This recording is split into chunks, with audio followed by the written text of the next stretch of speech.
Okay, let's jump right into this explainer. Today, we're unpacking two fundamentally different ways that we humans actually absorb information when we're in an educational setting. We're talking about listening versus discovering. To kick things off, I want you to ask yourself a quick question. Are you a listener or are you a doer? Seriously, think about the last time you tackled a complicated topic. Did you want someone to just sit you down and give you the facts clearly from A to Z, or were you itching to roll up your sleeves, mess around with the parts, and just kind of figure it out as you go? It's a great thing to think about because your own preferred learning style totally sets the stage for the two core methodologies we're exploring today. Let's start with the absolute classic, the teacher-centered approach, which is exactly what it sounds like. A method where the teacher lectures and the students listen. We've all been there, right? Picture it. The teacher standing at the front of the room, talking a mile a minute at the whiteboard, while you and everyone else are frantically trying to scribble down every single word before your hands cramp up.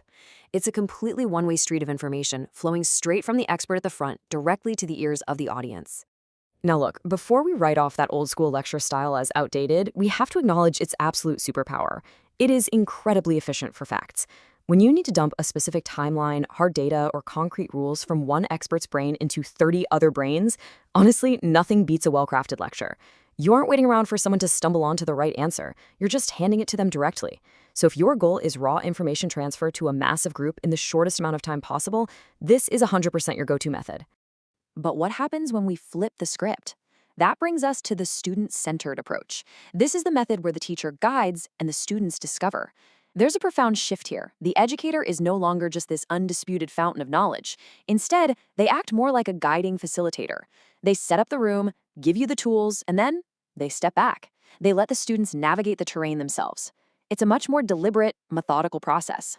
So why would anyone choose this slower, much more open-ended route? Well, because of its superpower. It builds deep understanding. Guided discovery inherently requires so much more mental sweat equity from the learner. You aren't just passively soaking up facts. You're actively connecting the dots, wrestling with the concepts, and having those genuine aha moments for yourself. And because you had to put in the work to discover the answer, those concepts take root much, much deeper. It literally transforms short-term memorization into long-term comprehension. Thinking about these two side by side perfectly illustrates the stark contrast in classroom energy. In a teacher-centered model, the educator is doing almost all the cognitive heavy lifting up front to organize and deliver the data. But in a student-centered model, that heavy lifting gets shifted squarely onto the shoulders of the learners. It completely changes the dynamic of the room, from passive reception to active exploration. Okay, theoretical discussions are great and all, but let's make this concrete with a real-world case study. We're going to look at teaching the water cycle. It's a foundational science concept taught all over the world, and honestly, it's the perfect canvas to see exactly how these two distinct approaches play out in a functioning classroom. For a teacher-centered approach, you'd probably just draw a diagram right on the board. Arrows for evaporation, condensation, precipitation. Boom. It's clean, it's highly predictable, and the students get the facts instantly. Contrast that with the student-centered approach. You might do a plastic bag experiment where students actually tape a sealed bag of water to a sunny window and physically watch the cycle happen. Now, giving kids bags of water is, well, let's be honest, it's potentially a little bit messy.